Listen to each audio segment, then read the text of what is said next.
নিবরাজ মিহুকে নিয়ে যাওয়ার পর সবাই অবাক চোখে একে অপরের দিকে তাকিয়ে আছে।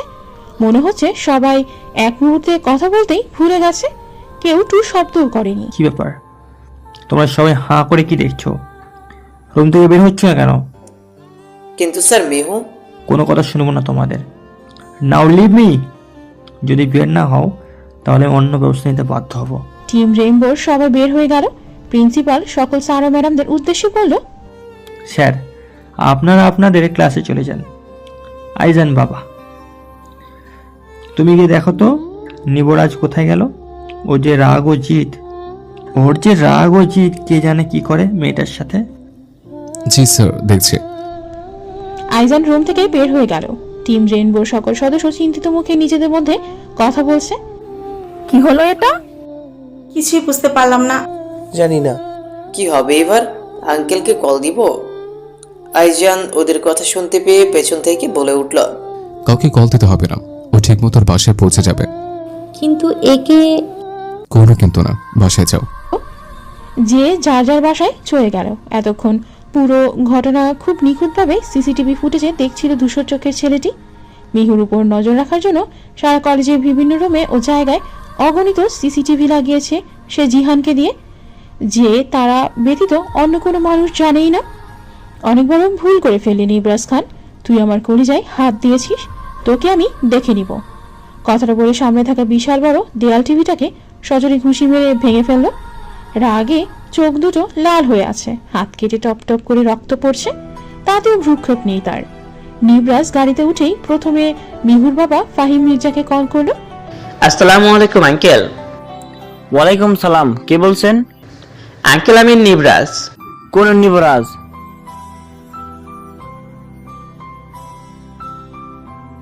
কেমন শ্বশুর মশাইয়ের বাবা একমাত্র মেয়ের জামাইকে চিনে না? হ্যালো, কথা বলছেন না কেন? আঙ্কেল আমি নিবরাজ খান, আপনার বন্ধু নিবির খানের ছেলে। ও, এবার চিনতে পেরেছি। রাজ বাবা, কি হয়েছে? হঠাৎ আমায় কল করলে যে? তোমার বাবা ঠিক আছে তো? হ্যাঁ আঙ্কেল, বাবা ঠিকই আছে। আজকে মিহুর আসতে দেরি হবে। কেন? কলেজে কিছু কাজ আছে, কাজ শেষ হলে আমি নিজে গিয়ে ওকে বাসায় দিয়ে আসবো। আচ্ছা বাবা, কোনো সমস্যা নেই, একটু দেখে রেখো। হ্যাঁ আঙ্কেল, দেখে তো রাখবই, একদম চোখে চোখে, যাতে আমার নজর থেকে পালাতে না পারে। রাজ কল কেটে দিল। এতক্ষণ ধরে মাঝ রাস্তায় গাড়ি থামিয়ে কথা বলছিল, এক হাতে মোবাইল আর এক হাতে শক্ত করে মিহুর হাত ধরে রেখেছে। মোবাইল পকেটে রেখে মিহুর দিকে তাকিয়ে শয়তানি হাসি দিল। এমন ভাব করছেন যেন আমাকে তুলে নিয়ে এসে সারা বিশ্ব জয় করে ফেলেছেন। তার থেকেও বেশি। কোথায় নিয়ে যাচ্ছেন আমায়? রাজ কোনো কথা না বলে গাড়ি স্টার্ট দিল। গাড়ি এসে থামলো খামবিলায়। অন্যদিকে সায়েম বাসায় গিয়ে মিহুর বাবাকে কল করলো। মিহুর বাবা ওকে চিন্তা করতে মানা করলো। ও যেহেতু রাজের সাথে আছে, ঠিক বাসায় পৌঁছে যাবে। যেমন মেয়ে তেমন বাপ, কখন কি মতলব থাকে কিছুই বুঝি না। খানভিলা কলিং বেল বাজতেই আইরিন আহমেদ দরজা খুলে দিল। দরজা খুলে রাজকে দেখে সে তো অবাক। নিবরাজ কখনো এত তাড়াতাড়ি বাসায় ফিরে না, আজ দুপুর একটায় বাড়িতে। ঘটনা কি? মিহুরাজের মা ও জানের মাকে অনেকবার দেখেছে, কিন্তু তারপরও দুজনকে গুলিয়ে ফেলে। ওর কাছে দুজনের চেহারায় একরকম লাগে। দরজা খুলতে মিহু আইরিন আহমেদকে রাজের মা ভেবে জড়িয়ে ধরে মিথ্যা কান্নার ভান শুরু করলো। আন্টি! আরে মিহু, তুমি এখানে? আন্টি, আপনার ছেলে আমাকে জোর করে তুলে নিয়ে আসছে। হ্যাঁ রাজ, সত্যি? হ্যাঁ আন্টি, আমি সত্যি কথা বলছি। আমি গুড গার্ল। আর গুড গার্ল তো মিথ্যে কথা বলে না। আপনি তো ওর মা, ওকে কিছু বলতে পারেন না? আমি ওর ছোট মা? কান্নার শব্দ শুনে রজনী বেগম কিচেন থেকে ওদের সামনে এসে দাঁড়ালো। কি হয়েছে আরিন? কে কাছে? মিহু মামুনি, কখন এলে তুমি? মিহু এবার আইরিন আহমেদকে ছেড়ে রজনী বেগমকে ধরে কান্না শুরু করলো। আন্টি, আপনার ছেলে। কি হয়েছে? রাজ তোমায় কি করেছে? রাজ কি হয়েছে? কিছু না মম, আসলে কলেজে কিছু কাজ ছিল, কাজগুলো করতে মিহুকে দরকার, তাই আমি ওকে নিয়ে এলাম। মিথ্যে কথা, আমাকে তুলে নিয়ে এসেছে। তোকে তুলে আনার সাধ্য কারো আছে? তুই নিজে ওর সাথে এসেছিস, আর এখন আমার ভাইকে ফাঁসাচ্ছিস। সবাই পেছনের দিকে ঘুরলো। আরোহী সিঁড়ি দিয়ে নামতে নামতে কথাটা বললো। আরে আরোহী, কেমন আছিস? কখন এলে? ভাইয়া কেমন আছো তুমি? আলহামদুলিল্লাহ ভালো। খালামণি, খালু কেমন আছে? আলহামদুলিল্লাহ ভালো আছি। আন্টি আমি বাসায় যাব। নিবরাজ মিহুর হাত ধরে টেনে সিঁড়ি দিয়ে উপরে নিয়ে যেতে লাগলো। অনেক অভিনয় করেছ, এবার চলো দেখি আমি তোমার কি হাল করি। আরোহী, রাজের মা, জানের মা সবাই হাঁ করে তাকিয়ে আছে। তাদের মাথার উপর সবকিছু গেল। তোকে আমি ছাড়বো না মিহু, তুই আমার রাজের দিকে হাত বাড়িয়েছিস। কথাটা বলে আরোহী উপরে উঠে গেল। ও রাজের রুমে ঢোকার আগেই নিবরাজ ওর মুখের উপর দরজাটা ঠাস করে লাগিয়ে দিল। কি হলো এটা? রুমের দরজা লাগাতেই মিহুর বুকটা কেঁপে উঠল। ছেলেটা করবে কি? কেন এনেছে এখানে? উল্টাপাল্টা কিছু করবে না তো? নিবরাজ একটা শয়তানি হাসি দিয়ে ওর দিকে এগোতে লাগলো। এবার মিহু ভয় পেয়ে গেল। এক পা দুপা করে পেছাতে শুরু করলো। কি ব্যাপার মিহুরন, মির্জা, তুমি নাকি কাউকে ভয় পাও না? তাহলে পেছনে যাচ্ছ কেন? হঠাৎ নিবরাজ ওর শার্টের বোতামগুলো খুলতে শুরু করলো। যা দেখে মিহুর চোখ জোড়া কপালে উঠে গেল। ছেলেটার মাথা ঠিক আছে তো? এই আপনি শার্টের বোতাম খুলছেন কেন? রোমান্স করবো তাই। মিহুর কানের সামনে এসে লো ভয়েসে কথাটা বলল নিবরাজ। মিহুর সারা শরীর হিমশীতল বাতাস বয়ে গেল। হাত পায়ের লোম দাঁড়িয়ে গেল। সারা শরীর কাঁপছে। তা দেখে নিবরাজ মিটমিট করে হাসছে। আপনি একদম শার্ট খুলবেন না। আপনি শার্ট কেন খুলছেন বলুন তো? আমার ইচ্ছে তাই, আমার রুম, আমি যা খুশি করব। যা খুশি তা করবো মানে মা বাড়ির আবদার নাকি? নিবরাজ মিহুর খুব কাছাকাছি চলে এসেছে। মিহুর অস্বস্তি লাগছে, ভয়ে ঘামতে লাগলো। মিহুর কানের কাছে গিয়ে নিবরাজ বলল, এই রুমে যা আছে সব আমার, এমনকি তুমিও। তুমি আমার মানে শুধুই আমার, আর কারো না। আমি তোমাকে অন্য কারো হতে দিব না। হঠাৎ মিহুর মাথার পেছনে ধরে নিবরাজ ওকে নিজের মুখের সামনে নিয়ে এলো। মিহুর মুখে রাজের গরম নিঃশ্বাস পড়ছে। মিহু চোখ মুখ খিচে জামা হাতে মুঠ করে দাঁড়িয়ে আছে। মিহু নিবরাজের মুখের দিকে তাকাতে পারছে না, কারণ সারা মুখে রাগে কঠিন হয়ে আছে। You are my first and love, কথাটা খুব ভালো করে নিচের মাথায় ঢুকিয়ে নাও। রাজ মিহুকে ছেড়ে দিল। তারপর কাবার থেকে অনেকগুলো ফাইল বের করে মিহুর সামনে রাখলো। 1 ঘন্টার মধ্যে ফাইলগুলো কমপ্লিট করবে, তা না হলে আজকে তোমার বাড়ি যাওয়া হবে না। সারাদিন তো আমার সাথেই থাকবে, সঙ্গে রাতেও। Your time is start now. কথাটা বলে মিহুকে একটা চোখ মারলো। তারপর শার্ট খুলে কাবার থেকে ট্রাউজার টি শার্ট নিয়ে শাওয়ার নিতে চলে গেল। লুচু কোথাকার বাপরে, কি যা তা বলে, আমার তো বন্ধ হয়ে আসছিল। জানটাই বোধহয় চলে যেত। এখন আমি এগুলো ফাইল 1 ঘন্টার মধ্যে কিভাবে শেষ করব? ব্যাটটা বজ্জাত, হাতির নাতি, তেলা বোকার দুলোভাই, চামচিকের শালা, নিংটি দূরের ভাই, টিকটিকির ছাও, তোরে আমি ছাড়বো না। সবগুলি শোধ একটা একটা করে নিমু। নিবরাজ ওর সব কথাই শুনতে পেয়েছে।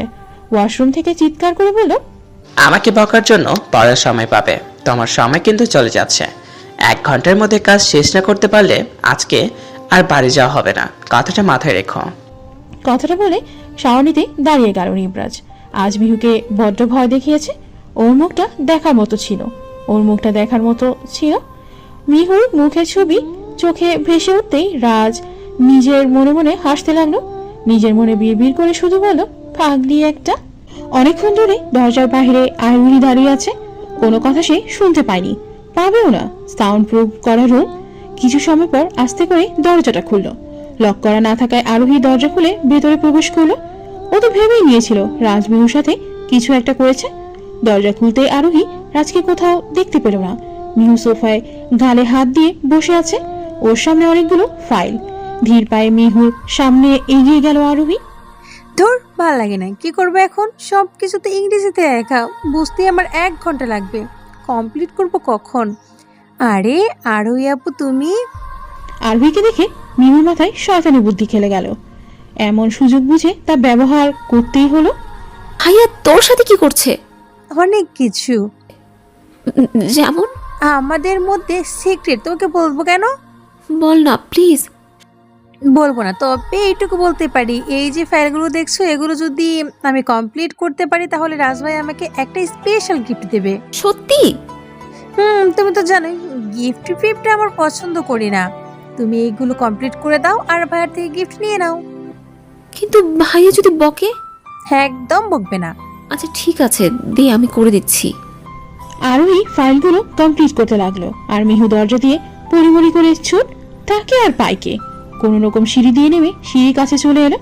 মিহু রুম থেকে বের হওয়ার সাথে সাথেই রাজ ওয়াশরুম থেকে বের হলো। মিহুর স্থলে আরোহীকে বসে থাকতে দেখলো। তুই এখানে কি করছিস? মিহু কোথায়? মিহু আরে মিহু তো এখানেই ছিল, কোথায় গেল? তুই এখানে কেন? আরোহী ভয় পেয়ে নীরজকে পুরো ঘটনা খুলে বলল। ওইদিকে মিহু পড়েছে ঝামেলায়। গাড়ির ভেতর ঢুকে কতবার গাড়ি স্টার্ট দিল, কিন্তু গাড়ি স্টার্ট নিচ্ছে না। গাড়ি স্টার্ট হবেও না, কারণ পেছনের চাকা পাংচার করে দিয়েছি। মিহু ভয়ে ভয়ে সামনে তাকিয়ে দেখল নিবরাজ গাড়িতে হেলান দিয়ে দাঁড়িয়ে আছে, পরনে ট্রাউজার, খালি গায়ে গলায় টাওয়াল ঝুলানো। গাড়ি থেকে বেরিয়ে যেই মিহু পালাতে যাবে, রাজ ওর হাতটা ধরে ফেলল। তারপর কোনো কথা না বলে কোলে তুলে নিল। মিহু একটু ছোটাছুটি করলো না, ও ভালো করেই জানে ও রাজের সাথে পারবে না, তাই চুপ করে রাজের বুকে হেলান দিয়ে রাখলো।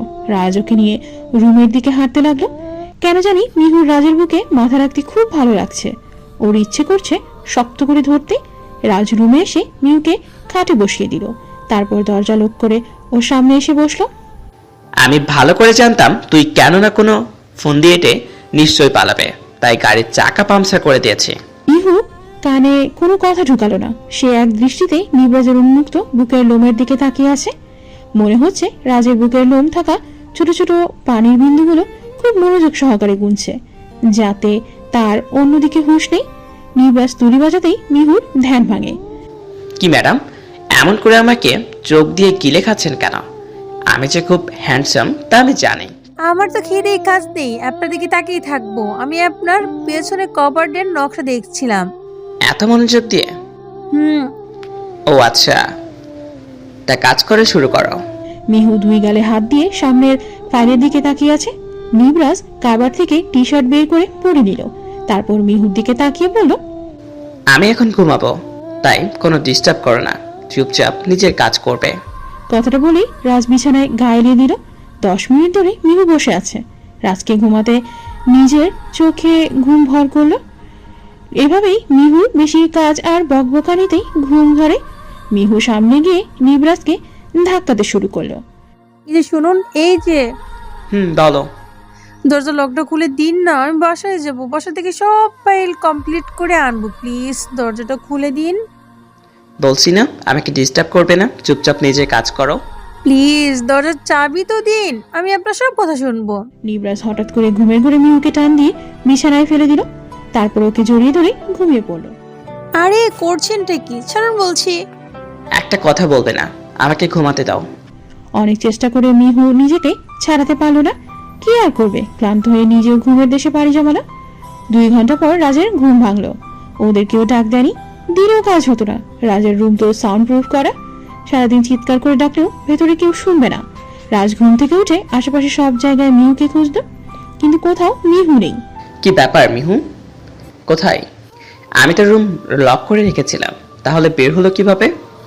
যখনই বিছানা ছেড়ে উঠে যাবে তখন ওর চোখে পড়লো বিছানার দিকে। মিহু 4 হাত পা ছড়িয়ে চারিদিকে ছুঁড়ে ঘুমাচ্ছে। দেখেছো কাণ্ড, মহারানী আমার সাথে ঘুমাচ্ছে আর আমি সারা রুম খুঁজে হয়রানি হচ্ছে। ঘুমের মধ্যে ওকে কত সুন্দর লাগছে, দেখেই মনে হয় না এত দুষ্টু। আমি আবার ওর উপর ক্রাশ খেলাম। নিবরাজ মিহুর কপালে আলতো করে ঠোঁট ছোঁয়ালো। বড্ড বেশি ভালোবাসি তোকে, আমি তোর জন্য সব করতে রাজি আছি, তুই যা বলবি তাই। আমি অন্য কাউকে কখনো আমার অধিকার দিব না। কিছুক্ষণ পর মিহু ঘুম থেকে উঠলো। মিহু দেখলো নিবরাজ ওর দিকে তাকিয়ে আছে, দুনিয়াদারিতে কোনো হুঁশ নেই। অবন করে কি দেখছেন? তোমাকে। কি? কাজ ছেড়ে তুমি এখানে ঘুমাচ্ছ কেন? বলছিলাম না 1 ঘন্টার মধ্যে সব ফাইল কমপ্লিট করতে হবে। এখন সব কমপ্লিট করে তারপর বাসায় যাবে। আমি পারবো না। তাহলে আমি কিন্তু তোমাকে শাস্তি দিব। এই রুমে তুমি আর আমি ছাড়া কেউ নেই। নিবরাজ শয়তানি হাসি দিয়ে এক চোখ মারলো। মিহু মনে মনে ভয় পেয়ে গেল। কি জানি কি করে বসে। এই ছেলের মতিগতি ঠিক লাগছে না। মিহু চুপচাপ বিছানা থেকে নেমে কাজে লেগে পড়ে। প্রায় 1.5 ঘন্টা পর ফাইল কমপ্লিট হয়। অবশ্য রাজকে কমপ্লিট করতে সাহায্য করেছে। মিহুর প্রচন্ড হাত ব্যথা করছে। ও লাস্ট কবে এত লিখেছে সেটা ওর মনে নেই। পরীক্ষার খাতায় এত সময় লিখলে আজ এই দিন দেখতে হতো না। 1.5 ঘন্টা লেখার মধ্যেই ছিল। দরজা খুলে দিচ্ছি, নিচে গিয়ে বসো। আমি তৈরি হয়ে এসে তোমায় বাসায় দিয়ে আসবো। নিচে গিয়ে খাবার খেয়ে নিও। আচ্ছা। মিহু ভালো মেয়ের মতো নিচে নেমে গেল। রজনী বেগম নিচেই ছিলেন। মিহু মামুনি এসেছিস? বস এখানে, খাবার না খেয়ে যেতে পারবি না। না আন্টি, আমি বাসায় গিয়ে খেয়ে নিব। কোনো কথা শুনবো না, তুই বস, আমি খাবার নিয়ে আসছি। কোথাও চলে যাস না আবার। রজনী বেগম খাবার নিয়ে এলেন। মিহু কিছুতেই খেতে চাইছিল না। রজনী বেগম জোর করে নিজ হাতে খাইয়ে দিতে লাগলেন। জানিস মিহু, আমার খুব শখ ছিল আমার একটা মেয়ে হবে, সব সময় আমার কথা শুনবে, নিজ হাতে ওকে খাইয়ে দিব। থাকলে কখনই করতেন না, তখন ছেলেকে বেশি আদর করতেন, যেমন আমার মাম্মি। মোটেও না, বাদ দে, এখন মন খারাপ করে লাভ নেই। তোকে যখন রাজের বউ করব নিয়ে আসবো, তখন এসব পূরণ করব। আমি মরে গেলেও আপনার ছেলের বউ হব না। সবসময় একে ধমক দেয়, ভয় দেখায়, সন্দেহ করে, আমার কেমন কেমন জানি করে।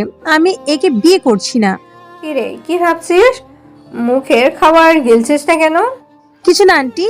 তখনও সিঁড়ি দিয়ে আইজান নিচে নামছিল। পরনে শুধু একটা হাফ প্যান্ট, গায়ে কিছু নেই। মিহু ওর দিকে ভ্রু কুচকে তাকিয়ে আছে। ছেলেটা পড়েছে কি? বড় মা, এক মগ কফি দাও তো। নিচে মিহুকে ওর দিকে তাকিয়ে থাকতে দেখে অর্ধেক সিঁড়ি থেকে আবার উল্টো দিকে নিজের রুমে দৌড় দিল। মিহু ওর কাণ্ডে অবাক হয়ে গেল। কি হলো এটা? ছেলেটা খুব লাজুক, খালি গায়ে কারো সামনে আসে না, তোকে দেখে এমন করলো। এমন করে দৌড় দিলে মনে হলো হান্ডারার পরে বাহিরে হয়ে গেছে। খাওয়া শেষ হতেই নিবরাজ মিহুকে বাসায় পৌঁছে দিল। রাজের মনটা অনেক খুশি, কারণ অনেকদিন পর মিহুর সাথে সময় কাটালো সে। পরের দিন গেটের কাছে বাইক রেখে কলেজের ভিতরে ঢুকলো আইজান। আজ নিবরাজ আসেনি, কিছুদিন পর ভালোবাসা দিবস। এই উপলক্ষে রাজ কলেজে একটা বড় পার্টি রেখেছে। আসলে মিহুর জন্য রাখা পার্টিটা, তার প্ল্যানিং এর জন্য ব্যস্ত আছে। আইজান ভেতরে ঢুকতেই রিমন, সাদাব, সিয়াম, আরিফ, সোহেল, নিশাদের সাথে দেখা। কি দোস্ত, তুই নাকি বাইরেতে খালি গায়ে আন্ডারওয়্যার পরে ঘুরিস? সাদাফের কথায় আইজান অনেক রেগে গেল। সে তার প্রেস্টিজ নিয়ে অনেক সচেতন। কে বলছে?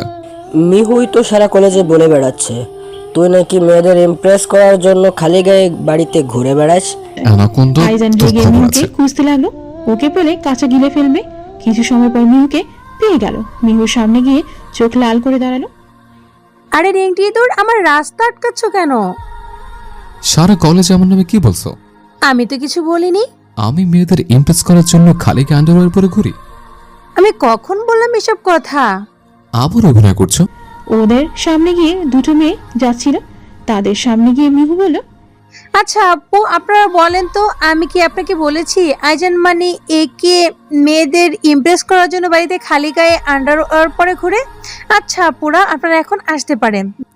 তোমাকে তো আমি দেখছেন, আমি কাউকে কিচ্ছু বলিনি। যদি সারা কলেজ ছড়াতাম তাহলে এই দুই আপু জানতো। আচ্ছা আপনি বিশ্বাস করছেন না তো? ওই যে একদল মেয়ে আসছে, তাদের জিজ্ঞেস করে দেখি। একদম না, চুপ করো তুমি, এর ফল কিন্তু ভালো হবে না। মিহু ওই দিনের মেয়েদের কিছু বলতে যাবে, তার আগে আইজান খুব ওর মুখ চেপে ধরলো। মেয়েগুলো চলে যেতেই মিহু মুখ ছেড়ে দিল। আইজান বাইক নিয়ে বাসার উদ্দেশ্যে রওনা হয়ে গেল। এখানে আজকে থাকলে মিহু ওর মানিজল সব প্লাস্টিক করে দেবে। মিহু মিট মিট করে হাসছে। একদম ঠিক আছে, বোঝ মজা নেংটি দূর কথাকার। ইস নেংটি দূর, আবার সরম, বাড়ি গিয়ে দিব্যা পরে এত সরম রেখে দিও। ধুর, চলে গেল, না হলে আরো একটু রাগানো যেত। ওর সাথে লাগতে যে আমার কি ভালো লাগে তা বলে বোঝাতে পারবো না। থানভিরা আইজান বাড়ি গিয়ে সোজা নিবরাজের রুমে ঢুকলো। নিবরাজ ল্যাপটপে কাজ করছিল। আইজানকে এত তাড়াতাড়ি ফিরতে দেখে খুব অবাক হলো। কে এত তাড়াতাড়ি ফিরছে? আর কিছু সময় থাকলে আমার ইজ্জত ফালুদা হয়ে যেত। শার্ট খুলে মুখ থেকে বাসে আসতে হতো। কেন, কি হয়েছে? আইজান নিবরাজকে পুরো ঘটনা খুলে বলল। রাজ মিট মিট করে হাসছে। তোর কি বাস দেওয়ার জন্য অন্য কোনো মানুষ খুঁজে পায় না? সবসময় বাস আমার হাতে ধরিয়ে দেয়। কতগুলো বাস খাওয়ালো আমায়। এক কাজ কর, বাঁশগুলো দিয়ে একটা গোয়াল ঘর তুলে ফেল, কয়েকটা গরু পালি, বাড়ির আয় তো হবে আর হাত খরচে চলে যাবে। ভাই, তুইও মজা করছিস আমায় নিয়ে? দেখিস তুই আবার ছ্যাঁকা খাবি ওর কাছে। হাসছিস আমার কথা শুনে? তোর কপালে আবার দুঃখ আছে। আইজান খানের কখনো ভুল বলে না। আইজান খান কখনো ভুল বলে না। গতবার তো লাখ লাখ টাকার জিনিস ভাঙছিস, এবার যদি একটা গাছের মগেও হাত দিয়েছিস তাহলে তোর খবর আছে। টাকা গাছে ধরে নাকি? টাকা কামাইতে কষ্ট করতে হয়। ও সেই রকম বোধ হয়, তোর রুমে ছেড়ে দিলাম, কোনো কিছু ভাঙিস নেই, তাই এত বড় বড় ডায়লগ মারছিস। এবার সবার আগে তোর রুম তছনছ করব, তারপর বাকিটা। একদম না বলে দিলাম, আমার রুমের একটা জিনিসও হাত দিবি না, তাহলে খুব খারাপ হয়ে যাবে। রাগে বিড়বিড় করতে করতে আইজান রুম থেকে বের হয়ে গেল। নিবরাজ মিটমিট করে হেসে বলল, পাগলি মেয়েটা আজকেও জানকে রাগিয়ে দিয়েছে। স্কটল্যান্ড, ধূসর চোখের ছেলেটির হাতে বড় বড় জাতীয় মোটা লাঠি। ওইটা দিয়ে সারা বাড়ির যা জিনিস আছে তা ভাঙছে। শোকেস, টি টেবিল, ডাইনিং টেবিলটে কিছুই বাদ যায়নি। বড় দেয়াল টিভিতে বাড়ি দিতে নিলেই ছেলেটার বাবা অন্তর চৌধুরী হাত দিয়ে ধরে ফেলে। গত কয়েকদিন ধরে তিনিও তার ছোট ভাই আবির চৌধুরী স্কটল্যান্ডে এসেছে। শান্ত হও অঙ্কু, মাথা ঠান্ডা করো। ইয়েস, আপনারা যা ভাবছেন তাই। স্কটল্যান্ডের অন্যতম বিজনেসম্যান বাংলাদেশের চৌধুরী ইন্ডাস্ট্রির ওনার অনন্ত চৌধুরীর বড় ছেলে অন্তু চৌধুরীর বড় ভাই। কি করে শান্ত হব ড্যাড? অন্তত আজ কয়েক মাস ধরে নিখোঁজ, ওর কোনো খবর পাওয়া যাচ্ছে না। আজ আমার ভাই বেঁচে আছে নাকি মরে গেছে কে বলতে পারে না। আর আমি মাথা ঠান্ডা করে বসে থাকবো? কিছুতেই না। আমাদের শত্রু অনেক চালাক, ওরা কোনো প্রমাণ রাখে না। তাই বলে হাত পা গুটিয়ে বসে থাকলে চলবে না। অন্তকে যে করেই হোক জীবিত ফিরিয়ে আনতে হবে। আমি দেশে যাব অন্তকে খুঁজতে, ওর কোনো ক্ষতি হতে দিব না। কিন্তু তোর যদি কিছু... চিন্তা করো না ড্যাড, অংশু চৌধুরী কখনো হারতে শেখেনি। তুমি আমার ড্যাড হয়ে ভয় পাচ্ছ, সেটা তোমায় মানাই না ড্যাড। তাহলে কয়েকদিনের মধ্যে আমরা সবাই একসাথে চলে যাই। হ্যাঁ, আমাদের তাই করতে হবে। কাউকে ছাড়বি না অঙ্কু। যারা আমার ছেলেকে গুম করেছেন তাদের সবাইকে তুই খতম করে দিবি। আমি আসছি হির, তোমার জীবন থেকে অনেকে সরিয়ে দিতে আর তোমাকে সারা জীবনের জন্য নিজের করে নিতে। পরের দিন রেস্টুরেন্টের টেবিলে বসে আছে আইজান। ওর হাত পা চিকন প্লাস্টিকের সুতলি জাতীয় দড়ি দিয়ে বাঁধা। টেবিলের বাকি চেয়ারে বসে আছে দ্য টিম অফ রেইনবোর সকল সদস্য। খাদকগুলো জানকে দেখিয়ে দেখিয়ে খাচ্ছে, একটা কিছু জানকে দিচ্ছে না। টেবিল ভর্তি ফাস্টফুড জাতীয় খাবার। ওরা প্রত্যেকে জানের নাকের সামনে দিয়ে খাবার দিয়ে মুখে পুড়ছে। আইজান মনে মনে নিবরাজকে তো বলছি, সাথে মেহু 14 গোষ্ঠী উদ্ধার করছে। ইনিংটি দূর আরো আমার সাথে লাগতে আসবে। যদি কোনো কাজ করতে যাই তখন যদি ভেজাল করে, তাই আমি আজকে তোমার এমন হাল করব যে তোমার সবকিছু বন্ধক রেখে তারপর এখান থেকে যেতে হবে। অ্যানাকোন্ডা একটা, তোমাকে তো আমি দেখে নেব। তুমি তো আমাকে কবে থেকে দেখেই নিচ্ছ। ফ্ল্যাশব্যাক। কয়েক ঘন্টা আগে মিহু ও তার টিম রেইনবো একসাথে ক্লাসের বাইরে কথা বলছিল। তারা কিরণের জন্য গিফট কিনে এনেছে। কিরণ দেখ তোর জন্য আমরা কি আনছি। কি মাম্মা? রিমের হাতে বিশাল বড় একটা গিফট বক্স, গিফট পেপারে মোড়ানো। বাস দেওয়ানের লাইগা আবার কি আনছিস? সব সময় তুই আমাদের খারাপ ভাবিস। কি এটা? ঝাঁকানাকা বিলাইওয়ালা ঘুড়ি। এটা তোরা সবাই মিলে গিফট করছিস? আরে মাম্মা রাখতেছিস কেন? তুই না সেদিন চিৎকার পায়রা রাস্তায় গড়াগড়ি খায়া ঘড়ির জন্য কাঁদলি, তাই আমরা সবাই মিলে 30 টাকা করে দিয়ে 180 টাকা খরচ করে তোর জন্য ঘড়িটা কিনলাম। 200 টাকা চেয়েছিল, অনেক কষ্ট করে 20 টাকা কমাইছি। আমাদের কাছে তো তোকে গিফট দেওয়ার জন্য 180 টাকা ছিল, বাকি 20 টাকা কোথায় পাম বল? তাই দোকানদারের সাথে যুদ্ধ করে কমাই নিছে। হার কিপটাগুলি। ওই তুই কারে কিপটা বলিস? তোর জন্য আমরা 30 টাকা নষ্ট করছি। 30 টাকা কি তুই কম মনে করস? 30 টাকা দিয়া রহিম মামার দোকানে বইয়া 1 প্লেট ফুচকা খাওয়ান যাইতো। তোকে ইচ্ছাটা করতেছে তুইল্লা আসার মারি। এই প্ল্যানটা কার ছিল? রুশানের। কিরণ রোশনের নাম শুনে একটা ডেভিল মার্কা হাসি দিল। নামটা তারপর ভ্রু নাচিয়ে বলল, তাহলে তো রুশান এই খুশিতে একটা ট্রিট দিব। কি বলিস সবাই? কথাটা খারাপ বলিস নাই। আমার মনের কথাটা কইছিস। কি রুশান মাম্মা? আমি আজকে কলেজে আসি নাই। কে আপনারা? আপনাকে আমি চিনি না, আর আমার নাম রোশন নয়। আপনাদের নিশ্চয় কোনো ভুল হচ্ছে। আমাকে চিনন লাগবো না, ট্রিট দিলেই চলবো। সাইম কিরণ বুঝা গেছি বস, সেদিন আমারে পালকি দিয়া নিয়ে গেছিল না, আজকে ওরে নিয়ে যাবো। আবার কোন ঝামেলা করছো তোমরা? আহারে দুঃখে বুকটা ফাইটটা যায়। এই সেমেলিয়া কোনো কাম করতে পারি না। যখন যেখানেই যাই আঠার মতো লেগে থাকে। এই দুঃখ আমি কই রাখবো? ওকে এভাবে কেন ধরেছো? ছাড়ো। হির বেবি, ওরে সাইরা দে। কেন? তার যখন এত দরদ লাগতেছে রুশানের লিগা, তাহলে ট্রিটটা একেই দিব। ঠিক কইছিস। সাইম কিরণ ওরে সাইরা দে। আজ আইজান খানকে পালকিতে ওঠা। সাইম কিরণ দুজনেই রুশানকে ধপ করে মাটিতে ফেলে দিল। তারপর জানের সামনে এগিয়ে যেতে লাগলো। খবরদার সামনে আসবে না, বলে দিচ্ছে। এর ফল কিন্তু অনেক খারাপ হয়ে যাবে। আইজান উল্টো দিকে দৌড় দিল, ওর পিছন পিছন সাইম ও কিরণ। এভাবে কাউরে ফেলাই, আমার মাজাটা বোধ হয়ে গেল। আরে আয় ভাই, আমার কোলে আয়। হারামজাদা, এইখানে বইয়া বইয়া কি দেখোস? যা ওটারে ধরে নিয়ে আয়। যদি ধরতে না পারোস তাহলে তুই আজকে গেলি। রুশান ভয়ে দৌড় দিল। আইজান গিয়ে নিবরাজের সামনে দাঁড়ালো। ওর পেছন পেছন সায়েম, কিরণ, রুশান। রাজ ওর বন্ধুদের সাথেই ছিল। কি হয়েছে তোর? অ্যানাকোন্ডার দল দৌড়াড়ি দিছে। নিবরাজ সায়েমদের দেখতে পেল। সায়েমরা রাজকে দেখে উল্টো দিকে রওনা দিয়েছে। তোমরা এখানে কেন? একে নিতে এসেছি। পাঠিয়েছে পালকিতে করে নিয়ে যেতে। তা দাঁড়িয়ে আছো কেন? নিয়ে যাও। ভাই তুই? আমি। তুই বেটা ঘরের শত্রু বিভীষণ। তোর আমি দেখে নেব। এই অবলা অবধ শিশুর সাথে তুই এমন করলি? তোর কপালে শনি আছে, আল্লাহ বিচার করবে। আরে যা যা, সময় হলে দেখা যাবে। কালকে বড় বড় ডায়লগ মারছিলি, সেই জন্যই তো তোর শাস্তি। সায়েম, কিরণ, রুশান তিনজন এসে আইজানকে পালকিতে করে নিয়ে গেল। Flashback end. এখন মিহু তার বন্ধুরা খেয়ে টেবিল থেকে উঠে গেছে। যাওয়ার আগে বিল কাউন্টারে গিয়ে জানকে দেখিয়ে দিয়ে গেছে। ওয়েটার আইজানের কাছে বিল চাইতে এসে দেখে ওর হাত পা চেয়ারের সাথে বাঁধা। ওয়েটার ওর বাঁধন খুলে দেয়, কিন্তু জান পেমেন্ট করতে গিয়ে পড়লো ঝামেলায়। টাকায় শর্ট পড়ে গেছে।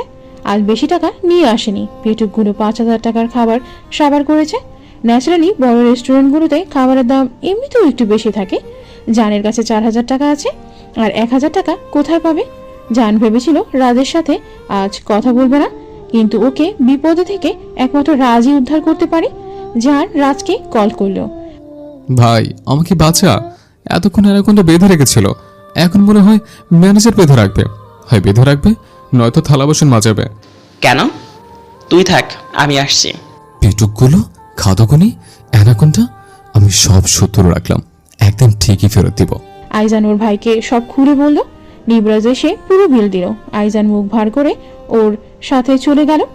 In Valentine's day. আজ কলেজটাকে অনেক সুন্দর করে সাজানো হয়েছে। রাজ খুব বড় পার্টি রেখেছে। নিবরাজকে আজ সবচেয়ে বেশি সুন্দর লাগছে। সাদা কালার বড় ব্লেজার, কালো প্যান্ট, কালো জুতো, সিল্কি চুলগুলো এলোমেলো করে সেট করা, গলায় কালো টাই, হালকা আকাশি কালার শার্ট, কানে কালো ব্লুটুথ গোজা, সব মিলিয়ে অনেক বেশি সুদর্শন লাগছে। সব মেয়ের নজর আজ ওর দিকে। আইজান সবকিছু ওর ভাইয়ের মতো পড়েছে, শুধু কালার ভিন্ন। অনেকক্ষণ ধরে রাজ গেটের সামনে মিহুর জন্য অপেক্ষা করছে, কিন্তু মিহুর আসার নাম নেই। হঠাৎ গেট দিয়ে দ্য টিম অফ রেইনবো প্রবেশ করলো, কিন্তু মিহু ছাড়া সবাই আছে। নিবরাজ সামনে এগিয়ে গেল। মিহু কোথায়? মিহু কোথায়? কথা বলছে না কেন তোমরা? আমি তোমাকে কিছু জিজ্ঞেস করেছি। ও আসবে না। কেন? জানি না। মিথ্যা কথা বলছো কেন? বস, আমরা মিথ্যা বলছি না। গত 3 বছর ধরে ওর সাথে আমাদের বন্ধুত্ব। ও কখনোই এই দিনে আমাদের সাথে বের হতো না। কারণটা কি? জানি না, প্রতি বছর কল করলি বলে ও আসবে না। হিরো কেন বের হয় না সেটা আমরা জানি না, তবে এতটুকু বলেছিল হিরো এই দিনটা ওর এক স্পেশাল মানুষের সাথে কাটায়। কি? হ্যাঁ, এনকে। তোমরা এখন যাও। সবাই ভেতরে চলে গেল, কিন্তু নিবরাজের মাথায় রক্ত উঠে গেছে। এই কারণেই রাজকে আজ পর্যন্ত মিহু ভালোবাসতে পারেনি। মিহু ভ্যালেন্টাইন্স ডেটা ওর স্পেশাল মানুষের সাথে কাটায়। রাজ রাগে হাত মুঠ করে সামনের স্টলের গেটটাকে সজোরে ঘুষি মারল। এতে স্টিলের গেটটা কিছু হলো বলে মনে হয় না, কিন্তু রাজের হাতের চামড়া ফেটে রক্ত গড়িয়ে পড়ল। তারপর চোখ মুখ শক্ত করে গাড়ি নিয়ে মিহুর বাসার উদ্দেশ্যে বের হয়ে গেল। মিহু খুব ভোরে উঠে ফ্রেশ হয়ে নিল। ফিরোজা কালারের একটা 3 পিস ও মাথায় ওই কালার হিজাব বাঁধল। সচরাচর মিহু 3 পিস পরে না। মুখে কোনো সাজ নেই। মুখ দেখে মনে হচ্ছে গতকাল সারা রাত কেঁদেছে। চোখ দুটো ফোলা ফোলা। তৈরি হয়ে হাতে বড় একটা গোলাপ ফুলের তোড়া নিয়ে গাড়িতে উঠল। মেহেরাবের শরীরটা ভালো না, তাই ও গেল না। গাড়িতে আগের থেকে ঐশিক ও ঋষিক বসেছিল। সারা রাস্তায় কেউ কারোর সাথে কথা বলল না। ওদের 2 ভাইয়ের চোখ মুখ অতিরিক্ত ফোলা ফোলা দেখাচ্ছে। গাড়ি কয়েক ঘন্টা পর ওদের গ্রামের একটা ছোট পার্কের মতো জায়গায় থামলো। 3 জন হাতে ফুল নিয়ে গাড়ি থেকে নামলো। গুটি গুটি পায়ে হাঁটছে ওরা। জায়গাটা খুব সুন্দর, চারপাশে বাউন্ডারি দেওয়া, অনেক ফুল ফলের গাছ, চারিদিকে পাখির কিচিরমিচির শব্দ। এক কোনায় বসার জন্য জায়গা করে দেওয়া আছে। তার পাশে ছোট একটা পুকুর, সাথে সিঁড়ি ঘাটলা। পুকুরের দক্ষিণ দিকে মার্বেল পাথরের একটা কবর।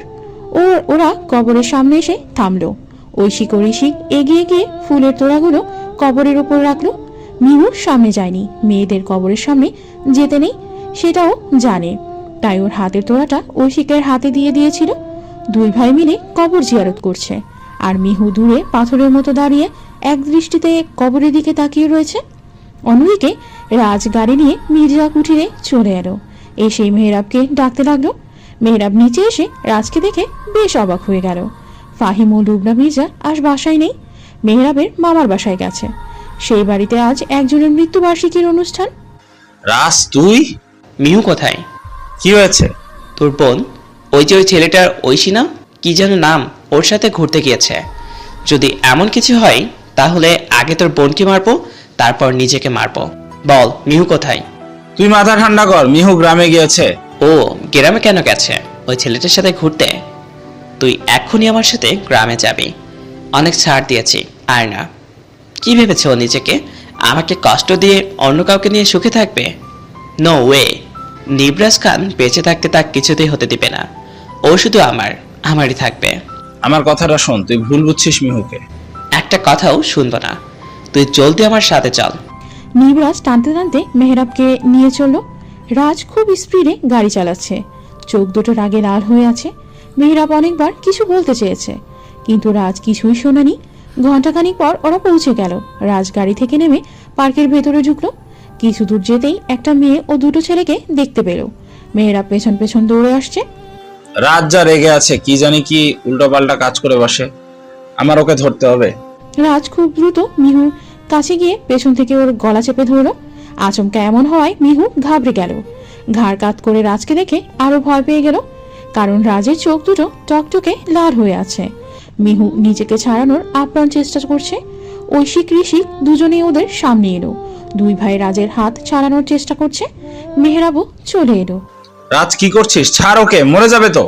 গেলে চাপে ওকে মেরে আমি মরে যাব, ঝামেলা শেষ। কিন্তু ওকে অন্য কারো হতে দিব না। ওর জন্য দরদ উতলে পড়ছে, ওর কষ্ট হচ্ছে সেটা সহ্য করতে পারছেন না, আর দিনের পর দিন আমার কষ্ট দিচ্ছে, সেটা আমি আর কত সহ্য করব? মেহরাব ঋষিক জোর করে নিবরাজকে ছাড়লো। মিহুর অবস্থা খারাপ, মুখ লাল হয়ে গেছে, জোরে জোরে নিঃশ্বাস নিচ্ছে। ওর মনে হচ্ছিল ও বোধহয় এবার রাজের হাতে মরেই যাবে। মেহরাব ছাড় আমায়, আজ আমি ওকে মেরেই ফেলবো। আর কত কষ্ট দিবে আমায়, আমি আর সহ্য করতে পারছি না। ও এখানে কেন এসেছে? ওর জন্য আজ আমি কলেজে বড় করে পাঠিয়ে রেখেছি, আর ও এখানে এসে স্পেশাল মানুষের সাথে সময় কাটাচ্ছে। রাজ শান্ত হ। আমি শান্ত হব না। ও কি স্পেশাল মানুষ? কে ওর স্পেশাল মানুষ? ওই ছেলে ঐশিক নাকি ওই ছেলে? বল আমায়। ওর সাথে সাথে ওর স্পেশাল মানুষটার উপরেও পাঠিয়ে দিব। এই দুজনের কেউ ওর স্পেশাল মানুষ নয়। তাহলে কে? দেখতে চাস? আয় আমার সাথে। মেহরাব নিবরাজের হাত ধরে টেনে কবরের সামনে নিয়ে গেল। এই দেখ, এটা ওর স্পেশাল মানুষ, এখানে সারা জীবনের জন্য ঘুমিয়ে আছে, হাজার ডাকলেও সাড়া দিবে না। কবর? কার কবর এটা? নাম তো লিখে আছে, পড়ে দেখ। ইশিকা মির্জা। মৃত্যুর 5 বছর আগে কে মেয়েটা? কি হয়েছে তোদের? ও কিভাবে মারা গেছে? কি হলো? চুপ করে আছিস কেন? বল আমায়। ততক্ষণে ঐশিক ও ঋষিক দুজনেই মিলে মিহুকে বসার জায়গায় নিয়ে বসিয়ে দেয়। দুই ভাই ব্যস্ত হয়ে পড়েছে মিহুকে নিয়ে। ঋষিক দৌড়ে গাড়ি থেকে পানির বোতল নিয়ে আসে। মিহু বোতল থেকে পানি খেলো। কথা বলছিস না কেন? বলছি, ইশিকা মির্জা ঐশিক ও ঋষিকের একমাত্র আদরের বোন। ইশি মিহুর 12 দিনের ছোট, আর ঋষিক আমার 6 মাসের ছোট। মিহু ও ইশি দুজন দুজনের কলিজার অংশ ছিল, কেউ কাউকে ছাড়া থাকতে পারতো না।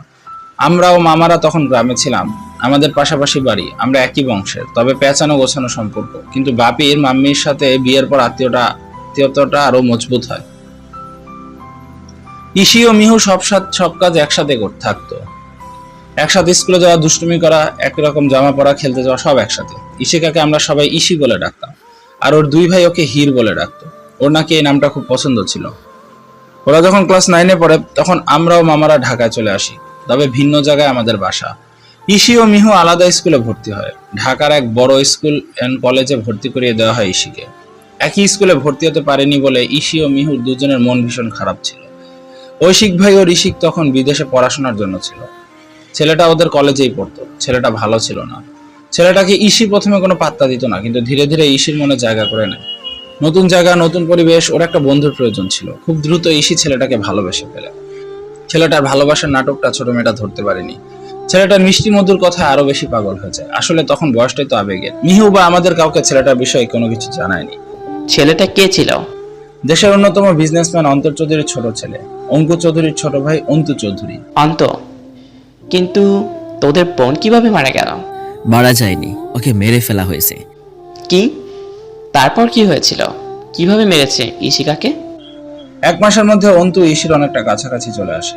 একদিন অন্তু ওকে বলে সামনের ভ্যালেন্টাইন্স ডেতে ওরা একসাথে ঘুরতে যাবে। প্রথমে ইশি যেতে না চাইলে অন্তুর জোড়াজুড়িতে রাজি হয়। আমাদের সহজ সরল বোনটা খুব খুশি হয়ে যায়। খুব সকালে বান্ধবীদের সাথে ঘুরতে যাবে বলে তৈরি হয়ে অন্তুর সাথে বের হয়ে যায়, কিন্তু ওর আর বাসায় ফেরা হয় না। তারপর কি হলো বল মেহরাব। আমি বলছি, অন্তরের মিথ্যা ভালোবাসায় তখন আমাদের বনু পাগল। আমাদের বনুরও ভুল ছিল, কারণ সে ভুল মানুষকে আবেগের বশে ভালোবেসেছিল। কে জানতো ওই দিনেই ওর শেষ দিন হবে। অন্তর সব প্ল্যান করে এসেছিল। ওর সাথে রিকি সহ আরও 3টা ছেলে ছিল। একটা নির্জন বাড়িতে নিয়ে গিয়ে 5 জন মিলে আমাদের কলেজের টুকরো বোনটাকে গণধর্ষণ করলো। কতটা অমানুষ হতে পারে! সারাটা রাত মৃতদেহটাকে ভোগ করতেই ছাড়েনি। পরের দিন সকালে আমাদের বাড়ির সামনে ছেড়ে চলে গেছে। আমার কলেজের টুকরো বোনটা বাঁচার জন্য বারবার আকুতি মিনতি করেছে, ওদের পায়ে পড়ে নিজের জীবনটা ভিক্ষে চেয়েছে। ওদের নাম কখনো প্রকাশ করব না তাও বলেছে, কিন্তু ওরা বাঁচতে দেয়নি। যে অমানুষগুলো মৃতদেহকে গণধর্ষণ করতে ছাড়ে না, তারা ওকে বাঁচতে কি করে দেবে? কথাগুলো বলে ঐশিক ডুকরে কেঁদে উঠল। মিহুর চোখ দিয়ে টপ টপ করে পানি পড়ছে। ঋষিক মেহেরাব অন্যদিকে তাকিয়ে কাঁদছে। নিবরাজের চোখ দুটো ছলছল করছে। এই ঘটনা আপনারা জানলেন কি করে? সত্য কখনো চাপা থাকে না নিবরাজ। গোপন সূত্রে আমরা ওদের সাথে থাকা বন্ধুদের খোঁজ পাই। আমি 3টাকে তুলে নিয়ে এসে সব খবর পেলাম। ও 3টাকে ভাই সাথে সাথে শ্যুট করলো, কিন্তু অন্ত ও রিকিকে ধরতে পারেনি, কারণ ঘটনার 2 দিন পর রিকি ও অন্ত স্কটল্যান্ড পালিয়ে যায়। ইশিকে ওর ভাইরা হির বলে ডাকতো, তাই মিহু ওর হকি স্টিকের নাম দেয় হির। মিহু মনে করে ইশি সবসময় ওর সাথে আছে, কারণ ওর হকি স্টিকটা সবসময় ওর সাথে থাকে। ইশিকে মনে রাখতে ঐশিক ভাইয়া ও ঋষিক মিহুকে হির বলে ডাকে। মিথ্যা ভালোবাসার কারণে ইশি নিজের জীবন দিয়েছে। যখন মিহু এই কথা জানতে পারলো, তখন ওকে লাভ শব্দটাই ওর কাছে সবচেয়ে ঘৃণার যোগ্য হয়ে যায়। যে ভালোবাসার জন্য ওর ইশি ওর সাথে নেই, সেই শব্দটাকে ওর জীবন থেকে ডিলিট করে দিয়েছে, তাই আজও তোকে আপন করে নেয়নি। নিবরাজ মিহুর দিকে তাকাতেই মিহু মুখ ঘুরিয়ে নিল। রিকিকে তোরাই? উত্তরার এক ডিলের জন্য আমরা ইচ্ছে করে ঝামেলা করলাম। অঙ্ক বাধ্য হয়ে রিকিকে পাঠালো। তারপর মিহুকে রাস্তার সাইডে দাঁড়িয়ে থাকতে বললাম, কারণ আমরা জানতাম একটু পর রিকি রাস্তা দিয়ে যাবে, আর একা একটা মেয়েকে রেখে নিশ্চয়ই থামবে। যা প্ল্যান করেছিলাম তাই হলো। তারপর ঝামেলা হলো। ভাই ওকে তুলে নিয়ে সোজা কপাল বরাবর শ্যুট করলো। তারপর কৌশলে সকল কিছু চাপিয়ে খুলনা চলে গেল। আর অঙ্ক রিকির মৃত্যুর খবর পেয়ে অন্তকে পাঠালো। ওকে আমাদের জালে ফাঁসালাম। এখনো অন্ত আমাদের কাছে। খুব শীঘ্রই আমাদের বোনের কাছে পাঠিয়ে দেব। আজ 5 বছর পূর্ণ হলো আমাদের বোনের মৃত্যু। নিবরাজ ধীর পায়ে মিহুর সামনে গেল, তারপর হাঁটু গেড়ে বসে পড়ল। আই এম সরি, পুরো ঘটনা না জেনে তোমার সাথে রুট বিহেভ করে ফেলেছি। এবারের মতো মাফ করে দাও। আই প্রমিস আর কখনো তোমার সাথে খারাপ ব্যবহার করব না, প্লিজ এবারের মতো। মিহু কথা বলে না বলে উঠে চলে গেল। ঐশিক ওর পিছু পিছু এলো। নিবরাজ একটা বড় দীর্ঘশ্বাস ছেড়ে মিহুর যাওয়ার পানে তাকিয়ে রইল। কিন্তু ভাইয়া। কোনো কিন্তু নয় বনু, ইসি মিথ্যা ভালোবাসায় পাগল ছিল। যে মানুষটা এত বছর ধরে তাকে নিঃস্বার্থভাবে ভালোবেসেছে, সেটা কোনো অভিনয় নয়। ইসি তো মাত্র 1 মাসে মিথ্যা ভালোবাসার নাটকে শেষ হয়ে গেল। কিন্তু তুই নিজের ভেবে দেখ, তোকে নির্ভরস কখনো কষ্ট দেয়নি। তুই কষ্ট দিলেও মুখ বুঝে মেনে নিয়েছে। তারপরও তোকে ছেড়ে যায়নি। ও সত্যি তোকে অনেক ভালোবাসে। রাজভাই সত্যি আমায় ভালোবাসে? হ্যাঁ সত্যি। ওর চোখে আজও কোনো মিথ্যা অভিনয় ছিল না, ছিল তোকে হারানোর ভয়ে। ঐশিক চলে গেল। মিহু মুচকি হাসল। ওরা সবাই মিলে পাশে একটা এতিমখানায় গেল। ইশিকা প্রতি জন্মদিনে এখানে এসে সময় কাটাতো। ইশিকা বাচ্চা অনেক পছন্দ করত। মিহু গত 4 বছরে শুধুমাত্র এই দিনই বাচ্চাদের সাথে কাটায়। যে পার্কের মতো জায়গায় ইশিকে কবর দেওয়া হয়েছে, এটা ওর প্রিয় জায়গা ছিল। অবসর সময় এখানে কাটাতো। ইশি মারা যাওয়ার কয়েক মাস আগে ওর বাবা এই জায়গাটা কিনে মেয়ের মনের মতো করে সাজিয়ে নেন। তাতে ইশি ভীষণ খুশি হয়েছিল। ওর প্রিয় জায়গায় ওকে কবর দেওয়া হয়। ইশিকা একদিন ঠাট্টার ছলে মিহুকে বলেছিল, আমি যদি মারা যাই তাহলে আমাকে এখানে কবর দিতে বলবি? কে জানতো ওর কথা এত শীঘ্রই সত্যি হয়ে দাঁড়াবে। মিনু সেদিন ওর মাথায় গাঁটটা মেরে পেছন থেকে জড়িয়ে ধরে বলেছিল, একদম উল্টোপাল্টা কথা বলবি না, তুই আমায় ছেড়ে কোথাও যাবি না। মিনুর কাছে মনে হচ্ছে সেই দিনের ঘটনা। চোখের মধ্যে এখনো ভাসছে ইসির সাথে করা দুষ্টুমি খুনসুটিগুলো। কোন দিক দিয়ে আপন বোনের চেয়ে কম ছিল না ওরা। সারাদিন এতিমখানায় বাচ্চাদের সাথে কাটালো ওরা 5 জন। দিনটা ওদের ভালোই কেটেছে। নিবরাজ কখনো বাচ্চাদের সাথে সময় কাটায়নি, কিন্তু আজ ওর ভীষণ ভালো লেগেছে।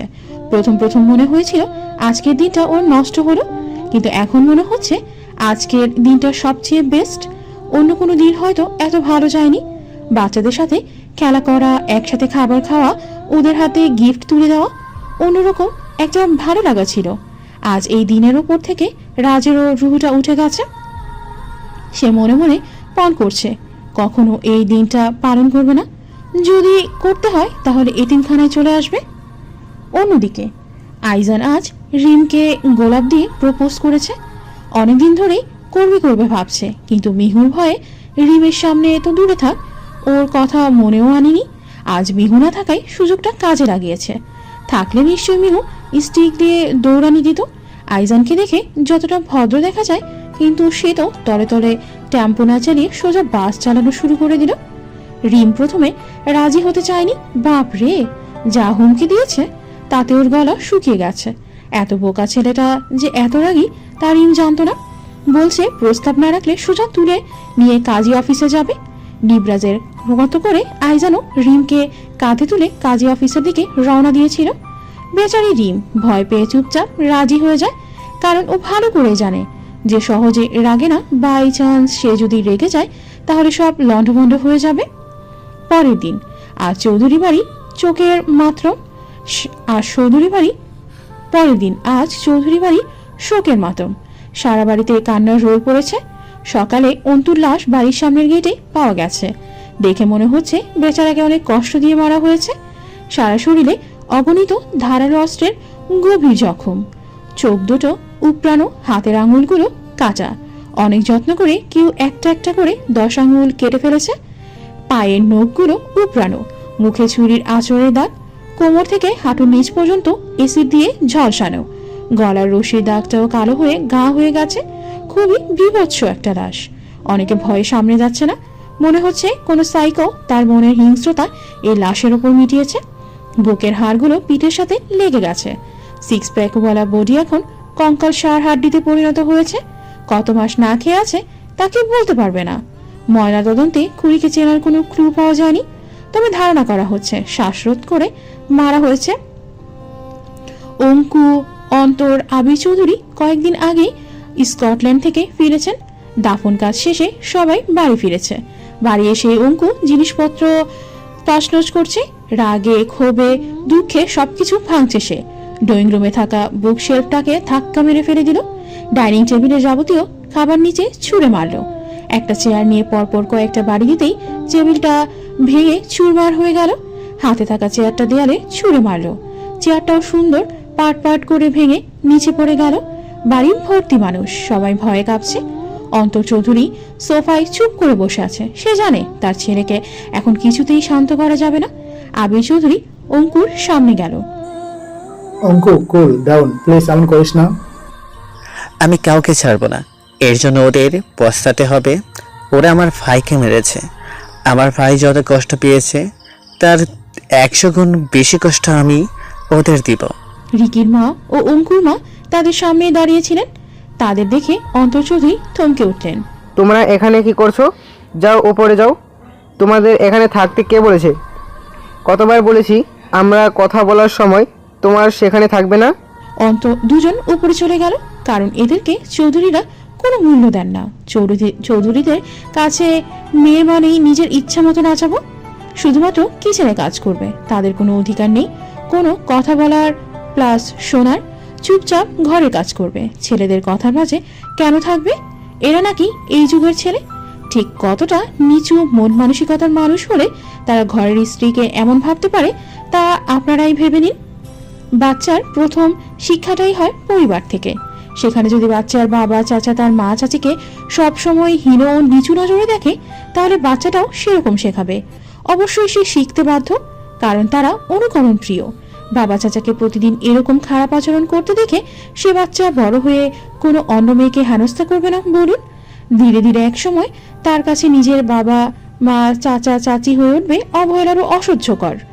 কারণ এই মন মানসিকতায় তার পরিবারের সদস্য থেকেই পেয়েছে। তার কাছে কি অন্য মেয়ে কখনো ভরসার হাত পাবে? এখনো পৃথিবীতে অনেক পরিবার আছে যেখানে নারীকে কোনো গুরুত্ব দেওয়া হয় না। তারা ভাবে মেয়ের জন্ম হয়েছে শুধুমাত্র ঘরের কাজ করার জন্য, পুরুষের সেবা ও বাচ্চা লালন পালনের জন্য, দিনরাত পুরুষের অত্যাচার মুখ বুজে সহ্য করার জন্য। আমি জানি এটা অনেকে মানতে চাইবেন না, বলবেন এটা আগে হতো আপু, কিন্তু এখন হয় না, কারণ বিশ্ব এখন ডিজিটাল হয়ে গেছে আর নারীরা এখন পুরুষের সাথে সমান তালে চলতে শিখেছে। আপনি যা বলবেন তা আদিম যুগে হতো, ইত্যাদি ইত্যাদি। না ভাই, এখনো হয়। এখনো প্রতিদিন গড়ে হাজারটা মেয়ে নিজের স্বামীর কাছে শারীরিক ও মানসিকভাবে অত্যাচারিত হয়। মানতে কষ্ট হলেও এটাই কিন্তু সত্যি। পুরো বিশ্বকে কতটুকু জানি আমরা, ঠিক ততটুকুই যা আমাদের সামনে সোশ্যাল মিডিয়াগুলো তুলে ধরে। কিন্তু সবকিছু তারা কি আদৌ তুলে ধরতে পারে? না, পারে না। কারণ পুরো বিশ্বের আনাচে কানাচে এরকম ঘটনা বহু আছে যারা আমাদের ধরাছোঁয়ার অনেক বাইরে। অন্তর চৌধুরী গিয়ে অঙ্কুর মাথায় হাত রাখলেন। অঙ্কুর বাবাকে জড়িয়ে ধরলো। ড্যাড, কি হয়ে গেল? আমার ভাই আমাকে ছেড়ে চলে গেল। আমাকে ভাই বলে ডাকবে কে? কারা করেছে এসব? আমি জানতে চাই। যারা অন্তকে মেরেছে তাদের একটা কেউ আমি ছাড়বো না। আজকের মতো আমি সব কিছু বের করব, আজ এবং এখন। টি টেবিলে থাকা ফুলদানিটা হাতে নিয়ে দেয়ালটির ইঁদুতে ছুঁড়ে মারল। টিভির কাজটা চুরচুর করে ভেঙে শব্দ করে নিচে পড়ল। অঙ্কু সিঁড়ি বেয়ে উপরে উঠে গেল। উপরে গিয়ে কাকে জানি কল করতে লাগলো। কিছুদিন পর মির্জা কুঠির ঐশিক মির্জা কুঠির বাড়িতে এসেছে। মিহুর রুমে ঢুকতেই দেখলো তৈরি হচ্ছে। এর বোনো, কোথাও কি যাচ্ছিস? আসসালামু আলাইকুম বড় ভাইও, তুমি কখন এলো? কেমন আছো? ওয়ালাইকুম আসসালাম, আলহামদুলিল্লাহ ভালো। তুই? আলহামদুলিল্লাহ ভালো আছি। কখন আসছো? মাত্রই আসছি। কারোর সাথে দেখা না করে সোজা তোর রুমে। কোথায় যাস? বলবো না, সিক্রেট। তোর এমন কোনো সিক্রেট আছে যা কিনা আমি জানি না? সবই তুমি জানো। হুম, জানলে ভালো। কি জন্য এসেছো তাই বলো। বুঝে গেছিস তাহলে? কোনো দরকার ছাড়া তো মিস্টার ঐশিক মির্জা পুলিশের চাকরি রেখে এখানে আসবে না। তোকে একটা কাজ করতে হবে। কি? সেদিন নিবরাজদের বাসায় গিয়ে আরোহীকে আমার অনেক পছন্দ হয়েছে। এর মধ্যে ওর ফ্যামিলির সবাইকে রাজি করে ফেলেছি, কিন্তু ও রাজি হচ্ছে না। তাই ওকে একটু রাজি করাবি বিয়ের জন্য। কি? তুমি আর মেয়ে পেলে না? ওই ঢঙ্গি দামাগি মেয়েকে তুমি? ও নো! আর মেয়েকে নেই দুনিয়াতে? ওই মেয়েকে পছন্দ করতে হলো? ওই শাকচুন্নিকে আমি একদমই সহ্য করতে পারি না। আর তুমি কি না ওকে বিয়ে করবে? আমি কিছুতেই পারবো না। তুমি ওকে বিয়ে করবে না। যদি করো তাহলে আমি তোমার সাথে কখনোই কথা বলবো না। এবার ভেবে বলো, আমি আগে নাকি ওই মেয়ে? আচ্ছা, ঝামেলা পড়লাম তো। আমার লক্ষ্মী জাদু টুনটুনি বনু, এমন করিস না। তোমাকে ভাবার জন্য 2 দিন সময় দিলাম। ভেবে তারপর বলবে তুমি কাকে চুজ করবে। ভালো করে ভাবো। ভাবিয়া করিও কাজ, করিয়া ভাবিও না। আমি আসছি, আল্লাহ হাফেজ। মিহু সাইড ব্যাগ কাঁধে নিয়ে রুম থেকে বের হয়ে গেল। ঐশিক মূর্তির মতো খাটে বসে আছে। আমি এখন কি করব? পরে দেখা যাবে কি করি। বনুকে ঠিক সামলে নেব। এখন আমি আর মেহের মিলে আরোহীদের বাসায় যাই। ওকে তো পড়াতেই হবে, নইলে বিয়ে করবো কাকে? ঐশিক মেহেরাবকে সাথে নিয়ে গাড়িতে উঠলো। উদ্দেশ্য এখন আরোহীদের বাসা। মিহু আজ বেশ সাজগোজ করেছে, করবে না কেন? নিবরাজ ওকে আজ একটা রিসোর্টে দেখা করতে বলেছে। মিহু আজ মনের সব কথা বলে দিবে রাজকে। মিহুর পরনে গাঢ় কফি কালার গাউন, চুলগুলো ছেড়ে দেওয়া, ঠোঁটে গাঢ় ডার্ক লিপস্টিক, কাঁধে গোল্ডেন কালার সাইড ব্যাগ, মুখে হালকা মেকআপ। এক কথায় হালকা পাতলা পার্টি সাজ যাকে বলে। আজ বাইক নেয়নি, নিবরাজ গাড়ি পাঠিয়েছে। ও বাইরে আসতেই গেটের সামনে কালো কালার গাড়ি দাঁড়িয়ে থাকতে দেখলো। দেরি না করে উঠে গেল। নিবরাজ আজ কফি কালার শার্ট, কালো প্যান্ট, কফি কালার শু, জুতা পরেছে। হাতে দামি ব্র্যান্ডের ঘড়ি, সেটাও কফি কালার। সানগ্লাসের রংটাও ডার্ক কফি। সবাই চকলেট বয় সাজে, কিন্তু সে আজ কফি বয় সেজেছে। চুলগুলো হালকা সোজা করে সেট করা, শার্টের হাতা কোনি পর্যন্ত ফোল্ড করা। মিহু ও রাজ দুজন কথা বলে এক কালার পরেছে। কফি কালারটা নিবরাজের খুব পছন্দ। রিসোর্টটাকে খুব সুন্দর করে নানা রঙের টিস্যু, জালি কাপড় ও বেলুন দিয়ে সাজানো হয়েছে, সাথে জমকালো লাইটিং।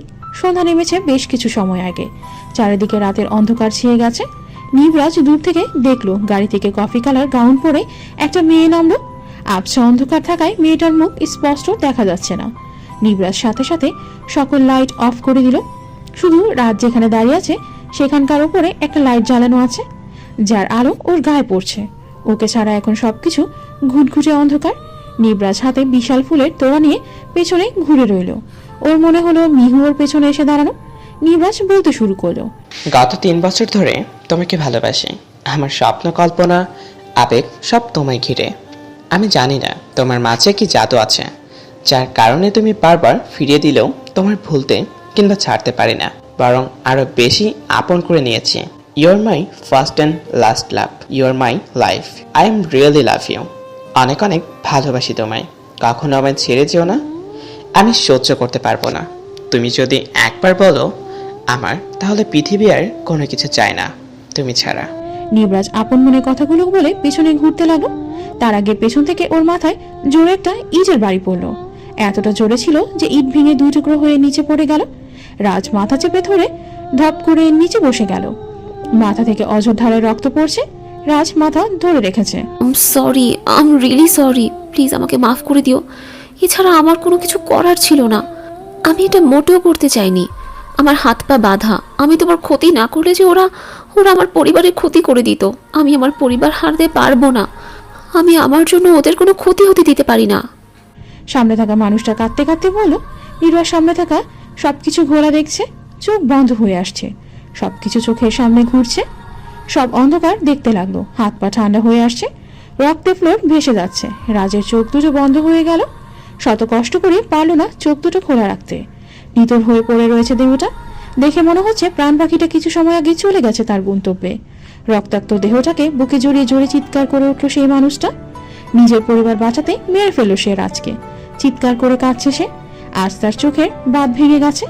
নিজেকে খুনি মনে হচ্ছে। নিজের কাছের মানুষটাকেই শেষ করে দিল সে নিজেই। যে মানুষটাকে আপন করে পেতে চেয়েছিল সে। আড়ালে দাঁড়িয়ে পুরো ঘটনা দেখছিল অঙ্কু। থ্যাংক ইউ, তুমি আমার কাজে সাহায্য করেছো। তোমার ফ্যামিলি আমি ছেড়ে দিব, তাদের তুমি সহি সালামত বাড়িতে পাবে। কথাটা বলে দ্রুত পায়ে স্থান ত্যাগ করল অঙ্কু। আরো কাজ বাকি আছে তো। এখনো রাজের মাথাটা কোলে নিয়ে বসে আছে আরেকজন। সে এক দৃষ্টিতে রাজের দিকেই তাকিয়ে আছে। চোখ দিয়ে অনবরত টপটপ করে পানি পড়ছে। কি করলো সে আজ? অন্যদিকে মেহরাব ও ঐশী গাড়ি নিয়ে আরোহীদের বাসায় যাচ্ছিল। কিছুটা দূরে যাওয়ার পর হঠাৎ করে একটা বড় ট্রাক পেছন থেকে ওদের গাড়ি ধাক্কা দিল। পুরো গাড়ি উল্টে খেয়ে আগুন ধরে যায়। 2 ভাই আগেই লাফ দিয়ে নেমে যায়, তবে শেষ রক্ষা হয়নি। ঐশিক একটা গাছের সাথে ঢু খেয়ে মাথার প্রচন্ড আঘাত পায়। মেহরাব লাফ দেওয়ার সময় এক হাত ও এক পায়ে প্রচন্ড আঘাত পেয়ে অজ্ঞান হয়ে যায়। স্থানীয়রা ওদের উদ্ধার করে হসপিটালে নিয়ে যায়। ওদের হসপিটালে নেওয়ার পর ডাক্তাররা জানায় ঐশিক কোমায় চলে গেছে আর মেহরাবের এক সাইড প্যারালাইজড হয়ে গেছে। এক সপ্তাহ পর অন্ধকার একটা রুমে চেয়ারে বাঁধা অবস্থায় মিহু ধীরে ধীরে চোখ খুলছে। চোখ খুলে নিজেকে বাঁধা অবস্থায় পায়। মাথা ঝিমঝিম করছে। এখানে সে কি করে এলো তা মনে করার চেষ্টা করছে। আমি কোথায়? আমি এখানে এলাম কিভাবে? আমি তো রাজের সাথে দেখা করার জন্য বের হয়েছিলাম। তারপর মনে পড়েছে আমি গাড়িতে ওঠার পর পেছন থেকে কি আমার মুখে রুমাল চেপে ধরেছিল। তারপর কিছু আমার মনে নেই। হঠাৎ করে ওর মাথার উপর লাইট অন হয়ে গেল। সামনে অঙ্কু 2 হাত পকেটে গুজে মুখে বাঁকা হাসি নিয়ে দাঁড়িয়ে আছে। Welcome my queen, my world. মনে হচ্ছে ঔষধের ডোজটা একটু বেশি হয়ে গেছে, যার কারণে 7 দিন তোমার সেন্স ফিরেছে। হতেই হবে। ড্রেকটা তো বাংলাদেশি নয় যে কিছুক্ষণ পর ঠিক হয়ে যাবে। স্কটল্যান্ডের জিনিস এতটা কম প্রভাব ফেলে না। পুরো 7 দিন ধরে সেন্সলেস হয়ে পড়ে যাচ্ছ, খুব মজার ব্যাপার তাই না মাই কুইন? কে আপনি? আমায় এখানে তুলে এনেছেন কেন? কি চান? 7 দিন ধরে আমি এখানে রয়েছি। কি বলছেন এসব? ছাড়ুন আমায়, যেতে দিন। এতগুলো প্রশ্ন একসাথে করলে উত্তর দিব কি করে? তারপরও দেওয়ার চেষ্টা করছি। আমি অঙ্কু চৌধুরী, সান অফ অন্তর চৌধুরী। তোমাকে এখানে আনার কারণ আমার তোমাকে চাই। আমাকে চান মানে? আমি কি আপনার বাপের সম্পত্তি নাকি? আমি আপনার সাথে আমার কিসের শত্রুতা? আমি কি ক্ষতি করেছি আমি আপনার? অতীতে অনেক বড়ই করেছ, ক্ষতি তো অনেক বড়ই করেছ। আমার দুই ভাইকে মারতে তোমার ভাইয়েদের সাহায্য করেছ। আমি আপনার দুই ভাইকে মারতে কিভাবে সাহায্য করেছি? পাগল হয়েছেন? কি বলছেন এসব? আমি কি বোকা দেখো, আমি তো ভুলে গেছি তুমি আমাকে চিনবে না যদি না আমি আমার ভাইদের পরিচয় দিই। আমি রিকি ও অন্তর বড় ভাই। কি? আপনি অন্তর ভাই? মিস মেহেরুন মির্জা। আমাকে যেতে দিন, না হলে আমার ভাইয়ের আপনাকে ছাড়বে না। অঙ্কু খুব জোরে হেসে উঠল, মনে হচ্ছে মিহু কোনো জোকস বলেছে। ও, তোমাকে তো বলাই হয়নি, তুমি তো 7 দিন ধরে সেন্সলেস ছিলে। নো প্রবলেম, আগে বলিনি তো কি হয়েছে, এখন বলছি। তোমার পুলিশ ভাই ঐশিক এখন কোথায়, আর তোমার নিজের ভাই প্যারালাইসিসড, এবং তোমার ভালোবাসার নিবরাজ এখন উপরে শিফট হয়ে গেছে। 7 দিন হয়ে গেল ওর মৃত্যুর। মিথ্যে কথা, কিছুতেই এটা হতে পারে না। আমার ভাইদের কোনো ক্ষতি হতে পারে না, আমার রাজি কিছুই হয়নি। আপনি মিথ্যে কথা বলছেন। নো মাই কুইন, আমি মোটেও মিথ্যা বলছি না। কিন্তু তোমার আর একটা ভাই কি যেন নাম, ও মনে পড়েছে, ঋষিক মির্জা। ওকে এখনো খুঁজে পাওয়া যায়নি। খুঁজে পেলে ওকেও উপরে পাঠিয়ে দেব। একবার ট্র্যাক ধাক্কা মারলাম, কিন্তু তোমার দুই ভাই জানে বেঁচে গেল। এখন আর পারবে না। হসপিটালে লোক পাঠিয়েছি ওদের শেষ করার জন্য। প্লিজ, আমি আপনার পায়ে পড়ছি, দুটো হাত জোর করে বলছি, এমনটা করবেন না। ওদের ভাবে বেঁচে থাকতে দিন। ডোন্ট ক্রাই মাই কুইন, তুমি কাঁদলে আমার বুকের বাপাসটা লাগে। ওদের ছেড়ে দিন, আমি আপনাদের ক্ষতি করেছি। আমাকে মেরে ফেলুন, তারপর ওদের ছেড়ে দিন। প্লিজ ছেড়ে দিন আমার ভাইদের। এগিয়ে এসে মেহুর চুলের মুঠে ধরল। তোমায় মারবো না, তোমায় মারলে বাঁচবো কি করে? জানি তুমি আমার ভাইদের মারতে সাহায্য করেছো, কিন্তু তারপরও মনটা তোমার ক্ষতি করতে সায় দিল না। নয়তো 7 দিন আগেই তোমাকে তোমার বোনের মতো রেপ করে মেরে ফেলতাম। মনটা তো কিছুতেই রাজি হলো না। নবীনবরণ অনুষ্ঠানের দিন তোমাকে দেখেছিলাম, সেদিন থেকে 2 বছর পাগলের মতো ভালোবেসেছি। তোমায় সবসময় নজরে নজরে রেখেছি তোমায় পাওয়ার জন্য। নিবরাজকে দুনিয়া থেকে সরিয়ে দিলাম তোমার জন্য। এত কিছু করলাম, সেই আমি কিনা তোমায় মেরে ফেলবো? কি যাতা বলছো? ভাই আর প্রেমিকের শোকে কি পাগল হয়ে গেলে? আমি তোমার কোনো ক্ষতি করব না, শুধু বিয়ে করে স্কটল্যান্ড নিয়ে যাব। কাউকে সারা জীবনের জন্য কষ্ট দেওয়ার হাতিয়ার তো বিয়ে। তোমাকে আমি মারব না, আবার শান্তিতে বাঁচতেও দিব না। বলো, আমায় বিয়ে করতে রাজি আছো? কিছুতেই না, মরে যাব তাও তোকে বিয়ে করব না। অঙ্কু চুলের মুঠিটা আর জোরে টান দিল, রাগে চোখ দুটো লাল হয়ে গেছে, ফর্সা মুখটা টুকটুকে লাল। কি বললি? অনেকক্ষণ ধরে ভালোভাবে বুঝিয়েছি। আর নয়, তুই আমার ভাইদের মারতে সাহায্য করেছিস, তা যেন তোকে আমার কুইন করে রাখতে চেয়েছি। সেটা যখন মানলি না, তাহলে অন্য পথ তো আমায় দেখতেই হয়ে। বিয়ে তো তুই আমাকেই করবি। তুই যদি আমার হোস, তাহলে আর কারা হতে পারবি না। যা করার কর তুই, আমি তোকে বিয়ে কিছুতেই করব না। অঙ্কু মিহুকে ছেড়ে দিল, ঠাস করে মিহুর গালে একটা চড় পড়ল। মিহু অন্যদিকে মুখ ঘুরিয়ে রাখলো। এখনো সময় আছে, বল বিয়ে করবে কিনা? মরে যাব তাও তোকে বিয়ে করব না। আমি শুধু রাজকে ছাড়া আমার জীবনে কেউই আসবে না। মরা মানুষকে কি করে বিয়ে করব মাই কুইন? রাজ আমার ছেড়ে কোথাও যায়নি। তোমার কনফিডেন্স দেখে খুশি হচ্ছে, কিন্তু এইটা কখনো সম্ভব নয় যে নিবরাজ ফিরে আসবে। বিয়ে তো আমি করব, যাই কাজে ডেকে আনি আসি। আর তোমার 2 ভাইকে আমার 2 ভাইয়ের কাছে পাঠিয়ে দিয়ে আসি। আমার 2 ভাইয়ের উপরে একে একে ভালো লাগছে না। তোমার 2 ভাইকে পাঠালে কিছুটা ভালো লাগবে ওদের। Bye bye my queen. এত কিছুর পরও তোমাকে বিয়ে করতে চাইছি, কারণ বড্ড বেশি তোমায় ভালোবাসি। কথাগুলো বলে অঙ্কু মিহুকে একটা ইঞ্জেকশন পুশ করলো। মিহু আবার চেয়ারের উপর চলে পড়লো। গার্ডদের পাহারা দিতে বলে বেরিয়ে গেল গাড়ি থেকে। হঠাৎ করে মুখে পানির ছটা পড়ায় জ্ঞান ফিরল মিহুর। সামনে তাকিয়ে দেখলো একটা ছেলে খুব তাড়াহুড়া করে ওর হাত পায়ের বাঁধন খুলছে। ছেলেটার মুখ মাফলার দিয়ে বাঁধা। গরমের মধ্যে ছেলেটা মুখ মাফলার দিয়ে বেঁধে কেন রেখেছে তা বুঝতে পারলো না। কি আপনি? আমি জিহান। আমায় আপনার না চিনলেও চলবে। আপনার এখন খুব তাড়াতাড়ি পালাতে হবে। পালিয়ে যান এখান থেকে। কোনটা খুব চেনা চেনা লাগছে, কোথায় জানি শুনেছি। এত ভেবে লাভ নেই, ভাগেন এখান থেকে। ছেলেটা যত তাড়াতাড়ি পালাতে বলল, মিহু তো পারছে না। 7 দিন ধরে চেয়ারের সাথে বাঁধা অবস্থায় ছিল, হাত পাগুলো অবশ হয়ে আসছে, শরীরে বিন্দুমাত্র শক্তি পাচ্ছে না। মিহু পড়ে যেতে নিলে জিহান ধরে ফেলল, কিন্তু কিসমত খারাপ। মিহু দরজার সামনে যেতেই বাহির থেকে দরজা খুলে গেল। মিহুর চোখ ভয়ে কপালে উঠে গেছে, পেছনে তাকিয়ে দেখলো ছেলেটি নেই। দরজার সামনে অঙ্কু চোখ মুখ লাল করে দাঁড়িয়ে আছে। মিহুকে সামনে দাঁড়িয়ে থাকতে দেখে ওর রাগ 7 আসমানে উঠে গেল। সামনে এগিয়ে এসে চুলের মুঠি ধরল। সাহস কি করে হয় এখান থেকে পালাবার? জানে মেরে ফেলবো। ছাড়ুন, লাগছে আমার। অঙ্কু চুল ছেড়ে দিয়ে 2 গালে দুটো কষিয়ে চড় মারল। মিহু নিচে পড়ে গেল, ঠোঁট কেটে রক্ত পড়ছে। এগিয়ে এসে হাত মুচড়ে ধরল, তারপর সামনের একটা চেয়ারে ধাক্কা দিয়ে বসিয়ে দিল। অঙ্কুর সাথে অনেক গার্ড নিয়ে এসেছে, সব জায়গার লাইট অন হলো। মিহু এতক্ষণ যেটাকে রুম ভাবছিল সেটাকে দেখলো সেটা বড় কোনো একটা গোডাউন। সব গার্ডগুলো গোডাউনের আশেপাশে ছড়িয়ে ছিটিয়ে দাঁড়িয়ে গেল। অঙ্কুর সাথে করে কাজই নিয়ে এসেছে। তোমার জন্য একটা বড় সারপ্রাইজ আছে। মিহু অবাক হয়ে ওর মুখের দিকে তাকালো। অঙ্কু কাউকে ডাকলো, বাইরে থেকে একটা মেয়ে ভেতরে প্রবেশ করলো। আরোহী আপু? Yes, I am. কেমন আছিস মিহু? তুমি আমার অনেক বড় উপকার করেছো, তাই এই গুড শুভ দিনে তোমাকে পাশে না ডাকলে ব্যাপারটা ভালো দেখায় না। কি করছো তুমি আরোহী আপু? ও থ্যাংক ইউ ভাইয়া। তুমি দেখছি কিছুই বলনি, শুধু নিজের গুণগান গেয়েছো। বলছি, তবে পুরোটা নয়। নো প্রবলেম, পুরোটা আমি বলছি। আসলে মিহু হয়েছেটা কি, তোর নিবরাজ চিলি মশালাকে আর কেউ না, আমি উপরে শিফট করেছি। তোর মতো কফি কালার গাউন পরে ওর পেছনে দাঁড়িয়েছিলাম। ও ভেবে নিয়েছে ওর মিহু পেছনে আছে, তারপর মাথাটা ইট দিয়ে বাড়ি মেরে দিয়েছি।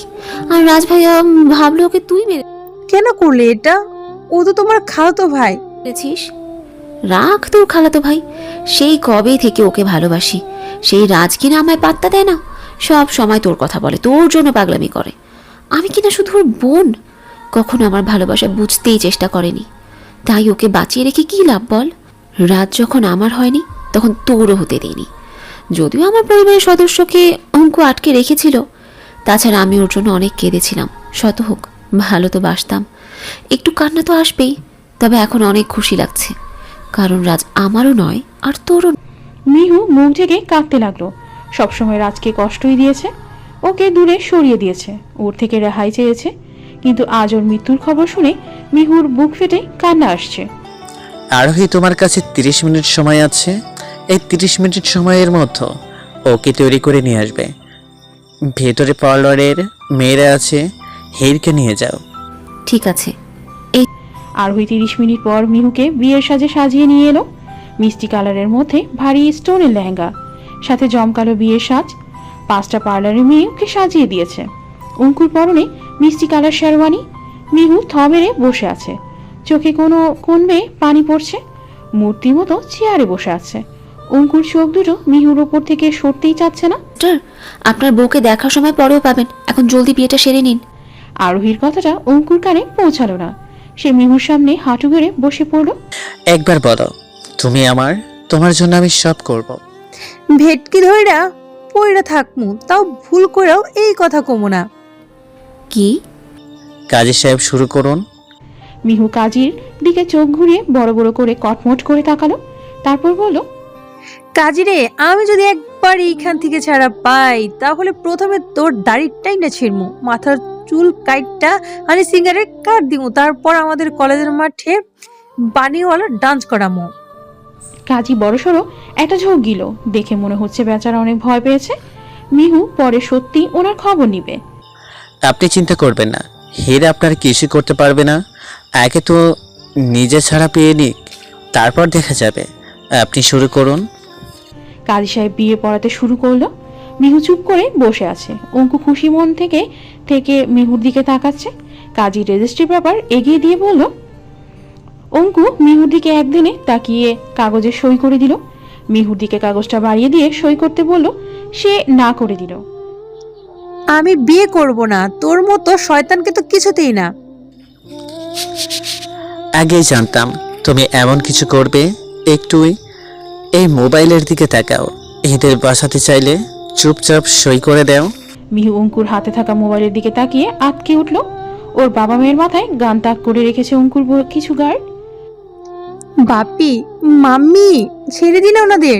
আমি সবই করছি, প্লিজ আমার বাপি মাম্মিকে কিছু করবেন না।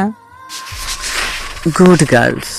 আমি আমার শ্বশুর মশাই ও শাশুড়ি মায়ের কিছু করব না, তুমি শুধু সাইনটা করে দাও। কি? এই মেয়ে কখনো সোজা কথায় কাজ করে না। মিহুর চোখ দিয়ে অজর ধারায় পানি পড়ছে।